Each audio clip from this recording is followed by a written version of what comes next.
Yes, I am.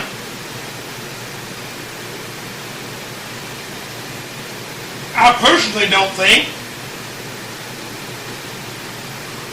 that any person should be poorer than me. Okay, so we've been through this crisis, and there are all sorts of explanatory formats out there, and it's interesting to look at the different genres. One genre is that it's all about human frailty. I mean, Alan Greenspan took refuge in the fact that it's human nature. He said you can't do anything about that. But there's a whole world of explanations that kind of say it's the predatory instincts, it's the instincts for mastery, it's the delusions of investors and greed and all the rest of it. So there's a whole range of discussion of that. And of course, the more we learn about the daily practices on Wall Street, we kind of figure there's a great deal of truth in all of that.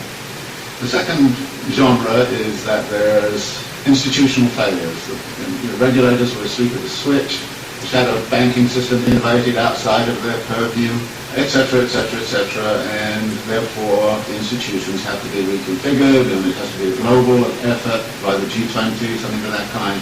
So we look at the institutional level and say that has failed and that has to be reconfigured.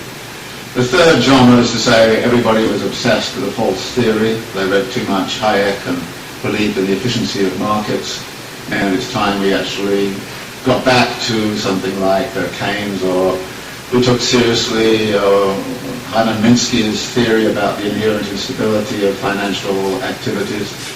And the next genre is that it has cultural origins.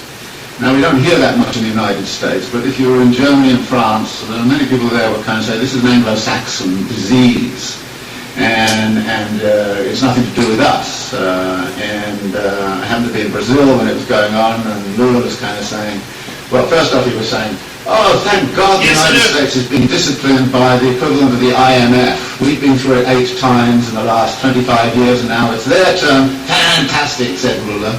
And all the Latin Americans I knew, until it hit them, which it does, and then they kind of changed their tune a little bit. So there was a kind of a way of which it became cultural, and you can see that, by the way, in which this whole Greek thing is being handled, where the German press is saying, well, it's the Greek character, it's defects in the Greek character, and there's a lot of rather nasty stuff going on around that, but actually there are some cultural features which have led into it. For instance, the US fascination with home ownership, which is supposedly a deep cultural value. So 67-68% of US households are homeowners, 30-22% in Switzerland. Of course, it's a cultural value in the United States. It's been supported by the mortgage interest tax deduction, which is a huge subsidy.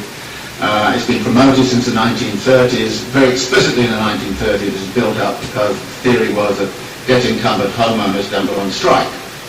And then there's a kind of notion that there's a failure of policy, and the policy has actually intervened. And there's a funny kind of alliance emerging between the Glenn Beck wing for Fox News and the World Bank, both of whom say the problem is too much regulation of the wrong sort.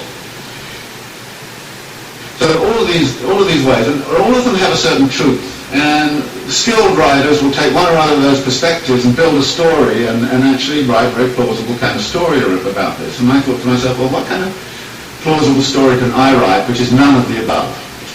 Which is one of the things I always think to myself. And it's not hard to do, particularly if you're coming from a Marxist perspective, because, there aren't many people who try to do this analysis from a Marxist perspective.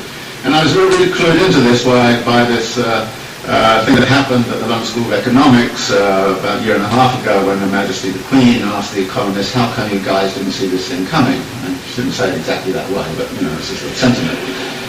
And they got very upset, and then she actually called the Government Bank of England and said, how come you didn't see it coming? And then the British Academy put forward got all together all these economists, and they came up with this fabulous letter to Her Majesty. And it was actually astonishing. It said, well, many dedicated people, intelligent, smart, spent their lives working on aspects of this thing very, very seriously, but the one thing we missed was systemic risk. And you say, what? And then it went on to talk about a politics of denial and all the rest of it. So I thought, well, systemic risk, I can translate it into the Marxian thing. You're talking about the internal contradictions of capital accumulation. And maybe I should write a thing about the internal contradictions of capital accumulation and try to figure out the role of crises in the whole history of capitalism, and what's specific and special about the crisis this time around. And there were two ways in which I thought I would do that. One was to sort of look at I do understand what's what he's happened saying. since 1970s to now. And the thesis there is that in many ways the form of this current crisis is dictated very much by the way we came out of the last one. That the problem back in the 1970s was excessive power of labour in relationship to capital. But therefore the way out of the crisis last time was to discipline labour.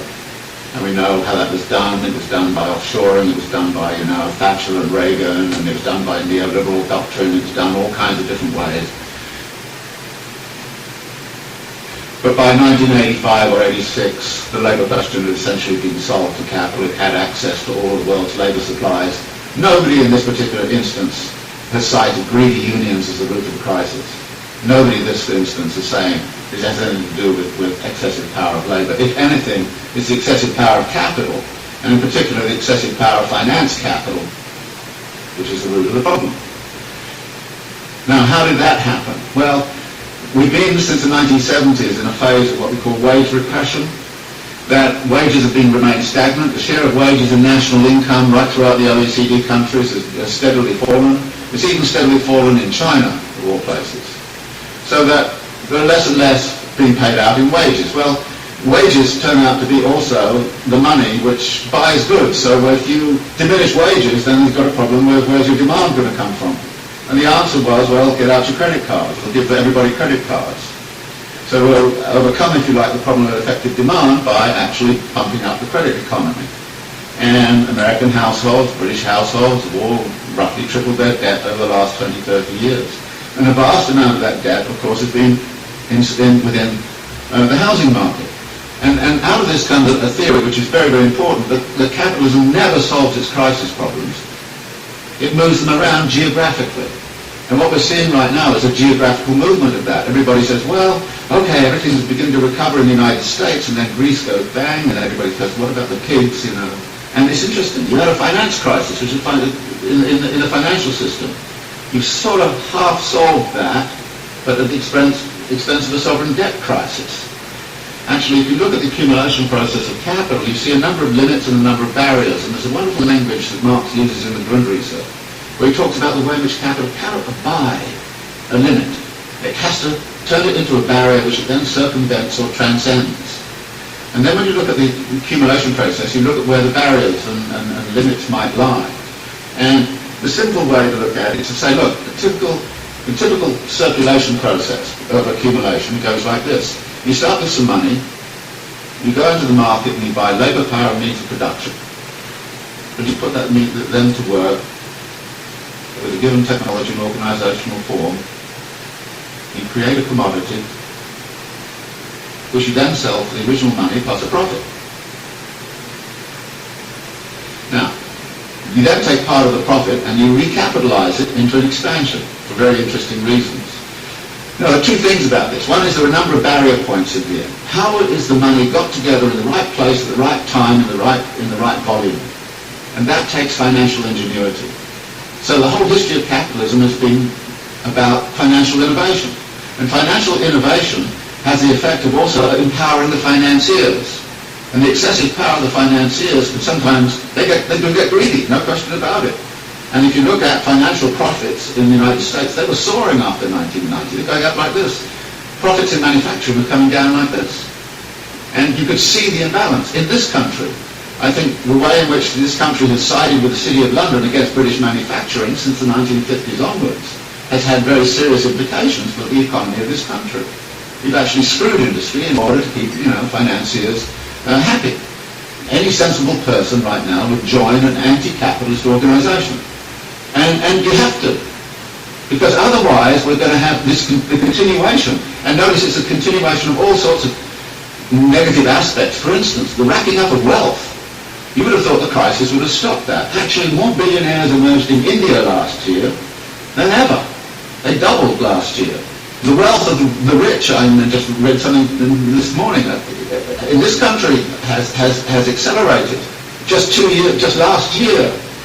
What happened was the leading hedge fund owners got personal remunerations of $3 billion each in 1 year. Now, I thought it was obscene and insane a few years ago when they got 250 million. But they're now hauling in 3 billion. Now, that's not a world I want to live in, and if you want to live in it, be my guest. I don't see us debating and discussing this. I don't have the solutions. I think I know what the nature of the problem is. And unless we're prepared to have a very broad-based discussion that gets away from, the normal kind of pablum you get in the political campaign and, everything's going to be okay here next year if you vote for me, it's crap. You should know it's crap and say it is. And we have a duty, it seems to me, those of us who are academics and seriously involved in the world, to actually change our mode of thinking.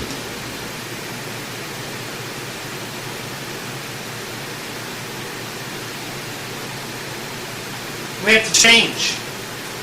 The old system doesn't work.